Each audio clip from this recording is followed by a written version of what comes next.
Bonjour à tous, Namkaribou Caribou Snack. Aujourd'hui, je vais vous apprendre à faire un plat traditionnel comorien. C'est un plat à base de la peau de vache ou des œufs cuits au coco. Voilà la peau des œufs fraîche. Et pour commencer, on va enlever les poils. Pour cela, il faut faire un feu de bois et le mettre directement sur le feu côté poils afin de brûler les poils. Et après, avec un couteau, on va les gratter pour les nettoyer.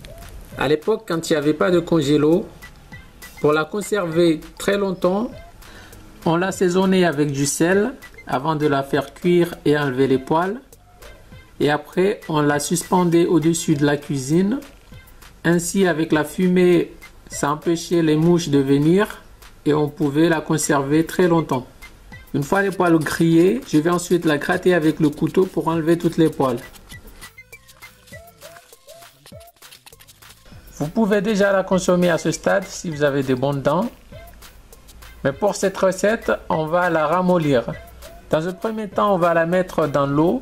On va la laisser tremper plusieurs heures. Il faut compter au minimum 5 heures. Mais le mieux, ça serait de le mettre carrément 24 heures. C'est pour faciliter la cuisson après. Parce qu'on va la faire cuire dans l'eau bouillante pour vraiment la ramollir.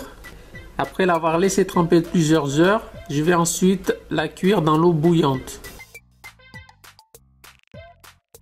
Et je la laisse cuire jusqu'à ce qu'elle soit bien molle. Et pendant que ça cuit, je vais préparer mes ingrédients. Du lait de coco, des oignons, de l'ail, des tomates fraîches et des épices. Une fois bien ramollis, je vais les goûter et je vais les mincer très fins.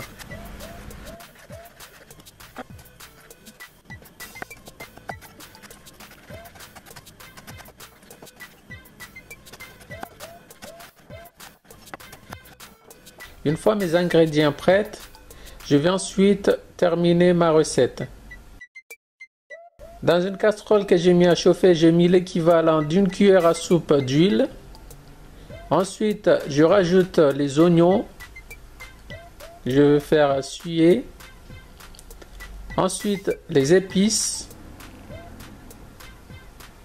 Et après, les morceaux de peau de zébu. La tomate fraîche.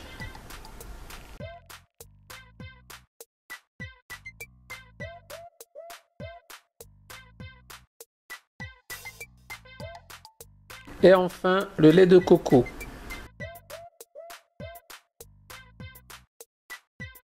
J'assaisonne et je le laisse réduire quelques minutes. Et voilà, je vous présente le ngwezi à hanadi, accompagné avec du riz.